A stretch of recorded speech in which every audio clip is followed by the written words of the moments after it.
ભગવાન સ્વામિનારાયણ કેવડ કૃપા કરીને આ પૃથ્વી પર પોતે પધાર્યા અને જેમ સદગુરુએ પૂજ્ય ડૉક્ટર સાહેબ વાત કરી કે અનંત જીવોના કલ્યાણ માટે એમને આ સ્વામિનારાયણ સંપ્રદાયની સ્થાપના કરી.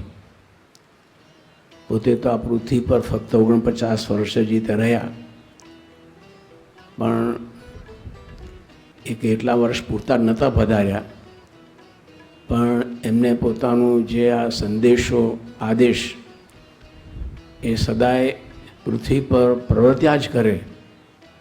કારણ કે આવા જે પુરુષોની શુભ ભાવના એ જ હોય છે કે મનુષ્યનું રૂડું કેમ થાય, મનુષ્ય સુખી કેમ થાય, એવી જ એમના અંતરમાં ભાવના તે રહેતી હોય છે. અને એ અનુસાર સ્વામિનારાયણ ભગવાને ભલે ટૂંક સમયમાં દેહ ત્યાગ કર્યો, પણ પોતાનું પ્રાગટ્ય છે એ આવા ગુણાતીત સંત દ્વારા આ પૃથ્વી પર પોતે અખંડ રીતે રાખ્યું. અને એમના દ્વારા એ ગુણાતીત સંતો દ્વારા એમનું જે કાર્ય છે એ ચાલુ જ રહ્યું છે. જેમ શ્રીજી મહારાજે પોતાના સમયમાં એવા મંદિરો બનાવ્યા, તો એમની પાછળ પણ આપણે જોઈએ તો શાસ્ત્રી મહારાજ, યોગી મહારાજે, પ્રમુખ સાંઈ મહારાજે દેશ અને પ્રદેશમાં અસંખ્ય મંદિરો બનાવ્યા. કે જેમ સ્વામિનારાયણ ભગવાને પોતાના સમયમાં એવા 2000 સ્ત્રીને ધનના ત્યાગી બનાવ્યા, એવા પરમ પૂજ્ય પ્રમુખ સાંઈ મહારાજ પણ આપણે જોઈએ લગભગ 1000 જેટલા સંતોએ તે બનાવ્યા. જેમ શ્રીજી મહારાજે છેક આવા આપણને શિક્ષાપત્રીને વચનામૃત જેવા સુંદર જીવન ઉપયોગી આપણે શાસ્ત્રો રીતે આપ્યા, એવી રીતે પ્રમુખ સાંઈ મહારાજે પણ એમના સંતો દ્વારા આપણને એ જે જ્ઞાનામૃત છે, કહેતા જે શાસ્ત્રોક્ત જે જ્ઞાન છે એ આપણને મળતું રહ્યું છે ને મળતું રહેશે.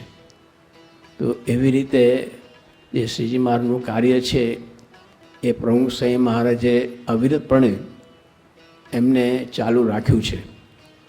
અને આ કાર્ય કે એમને એમ થતું નથી, એને માટે ખરેખર એવું સમર્પણ, એ માટે ભોગ આપવો પડે. તો એને માટે પરમ પૂજ્ય પ્રમુખ સાંઈ મહારાજે પણ આપણે સૌ જાણીએ છીએ, આપણે સૌ સાક્ષી છે. અને હમણાં જ પૂજ્ય વિવેકસાગર સ્વામી પણ ઘણી બધી વાતો તે કરી. કારણ કે છેલ્લા 42 વર્ષથી વિવેકસાગર સ્વામીની સાથે વિચરણમાં હતા, એમના પડછાયા તરીકે જ રહ્યા છે અને બુદ્ધિશાળી છે. એટલે સ્વાભાવિક રીતે એ સ્વામીનું જે કાર્ય છે, સ્વામીનું જે જીવન છે એ બહુ સારી રીતે એમને નિહાળ્યું છે, અનુભવ્યું છે. અને આજે આપણને એની બધી વાતો તે કરી. એટલે કહેવાનું શું છે કે પ્રમુખ સાંઈ મહારાજે આજે સત્સંગનો વ્યાપ જે વધાર્યો છે એને માટે આ રીતે પોતે પુરુષાર્થ તો ખૂબ જ કર્યો છે, પરંતુ એની સાથે સાથે ભગવાન સ્વામિનારાયણે સંતોના જે પંચવર્તમાન કહ્યા છે, નિષ્કામ, નિર્લોભ, નિસ્વાર્થ, નિસ્નેહ, નિર્માન, એ એમને પોતાના જીવનમાં સાંગોપાંગ કહેતા સતત અખંડ એનું અનુસંધાન એમને રાખ્યું છે. આ વાત બહુ કઠણ છે, એ વાતો કરવી સહેલી છે, બીજું એડમિનિસ્ટ્રેશન કરવું સહેલું છે, પણ જે પોતાના ઈષ્ટદેવે જે આવા જે નિયમો આપ્યા છે એ નિયમોમાં એમાં રહીને જ જે આ કાર્ય તે કરવું એ ખરેખર બહુ કઠણ કાર્ય છે. છતાં પણ અને એટલા માટે જ શ્રીજી મહારાજે પણ છેલ્લાના 27ના વચનમાં વાત કરી છે કે શાસ્ત્રમાં જે નિષ્કામ, નિર્લોભ, નિસ્વાર્થ, નિસ્નેહ, નિર્માન એ જે પંચવર્તમાન કહ્યા છે એ જે સંતમાં અખંડ હોય એને ને ભગવાનને સાક્ષાત સંબંધ હોય છે. અને એવા સંતના વચને કરીને જ આપણે ભગવાનનો નિશ્ચય તે કરવો. તો એ આજે શ્રીજી મહારાજને જ આ વાક્ય છે કે જેના જીવનમાં આવો નિષ્કામ, નિર્લોભ, નિસ્વાર્થ, નિસ્નેહ, નિર્માણ એવા ગુણો છે, એમાં ખરેખર સાક્ષાત મહારાજ અખંડ રહ્યા છે. અને એવી રીતે આપણને પ્રમુખ સાંઈ મહારાજે પ્રતીતિ પણ કરાવી. એમના પંચવર્તમાનના આપણે તો જોઈતા ઘણા બધા પ્રસંગો જેવા મેં નિરીખ્યા રે, જેણા ગુણે રીજા ગિરધારી, બ્રહ્મ ઉપનિષદ, એ બધા જે સંતોએ જે એમના પ્રસંગો એમના પ્રસંગમાં આવીને કહેતા, જે સંતોએ એમની સાથે અનુભવેલા જે પ્રસંગો, પ્રમુખ સ્વામી મહારાજની વિશેષતા એ જ રહી છે કે એમનું કોઈ પ્રાઇવેટ લાઈફ હતું જ નહીં, કોઈ એમનું એકાંત જીવન હતું જ નહીં. સદાય જોઈએ તો એમની સાથે સંતો હોય, હરિભક્તો, યુવકો હોય.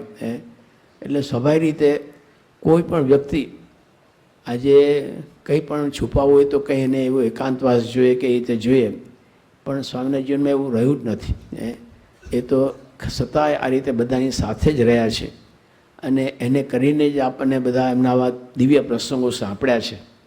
એટલે ભલે આજે તો આ મનુષ્ય દેહ છે, એ તો કંઈ આપણે જોઈએ છે કે અખંડ રહેતો નથી, પણ જેમ અગરબત્તી એ સળગીને એની સુવાસ પાછળ મૂકતી જાય છે, એમ પ્રમુખ સ્વામી મહારાજનું જે જીવન છે, એમનું જે કાર્ય છે, એ રૂપી જે સુવાસ છે એ આપણને સદાય પ્રેરણા આપતી રહેશે. એ સદાય આપણને એ પ્રકારની પ્રેરણા અને બળ એ રીતે આપતું રહેશે. એ ખરેખર એ રીતે જે જીવન જીવ્યા છે કે આપણને કંઈ શોધવું ના પડે, બીજે કંઈ શોધવું જ ના પડે, એવા એ પ્રમુખ સાહેબ મહારાજ આપણને મળ્યા છે.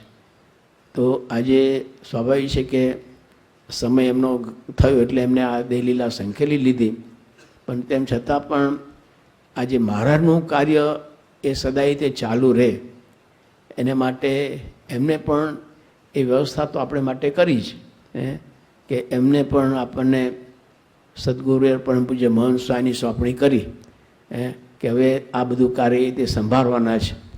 હમણાં પૂજ્ય વિવેકસાગર સ્વામી કહ્યું ને કે કેટલી વખત ઘણી વાર પ્રમુખ સ્વામી મહારાજે એમને આ બધી વાતો રીતે કરેલી. આ એમને વાત નથી, ઘણી વાર આ બધી વાતો રીતે કરેલી કે એમના પછી મહંત સ્વામી આ બધું કાર્ય રીતે સંભાળશે. અને એમની આપણા પર કરુણા કેવી, દયા કેવી. કારણ કે પોતે તો જાણતા જ હતા કે પાછલા વર્ષોમાં મારાથી બોલાશે નહીં કે મારાથી પ્રવચન નહીં થાય. તો આજે બધાને કેવી રીતે ખ્યાલ આવે, પણ એમને કૃપા કરીને પત્ર લખી આપ્યો કે જેને એમના પોતાના હસ્તાક્ષર છે પ્રમુખ સાહેબ મહારાજના, એમાં પોતે રીતે લખી આપ્યું કે મારા પછી આ પૂજ્ય મહંત સ્વામી આ બધું કાર્ય રીતે સંભાળશે.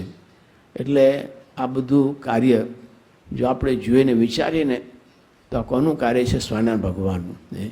એ સ્વામિનારાયણ ભગવાને જે કાર્ય રીતે કર્યું, એ સ્વામિનારાયણ ભગવાને શાસ્ત્રી મહારાજમાં રહીને પોતાનું કાર્ય રીતે કર્યું, યોગીજી મહારાજમાં રહીને પણ પોતાનું કાર્ય, પ્રમુખ સાહેબ મહારાજમાં રહીને પણ એ બધું મહારાજે પોતાનું કાર્ય કર્યું. અને હવે પરમ પૂજ્ય મહંત સ્વામી દ્વારા એના એ શ્રીજી મહારાજ આપણી વચ્ચે પ્રગટ રહીને, કારણ કે આપણા સૌની પ્રગટની ઉપાસના છે. પ્રગટ વિના જેમ, પ્રગટ પાણી વિના જેમ તરસ નહીં છીપે, પ્રગટ ભોજન વિના જેમ આપણી ભૂખ ન જાય, એમ પ્રગટ ભગવાન વિના આપણા જીવનો મોક્ષ થાય જ નહીં. પણ શ્રીજી મહારાજે આવી કરુણા કરી છે કે આવા ગુણાતી સંત દ્વારા પોતા પૃથ્વી પર અખંડ રહ્યા છે. અને આપણે ગમે ત્યાં ભૂલા ના પડીએ, ગમે તે આપણા મનમાં કે બુદ્ધિમાં કંઈ શંકા ના થાય, એટલા માટે એ સચોટપણે આપણને એ પ્રકારનો નિર્દેશ કરતા જ રહ્યા છે.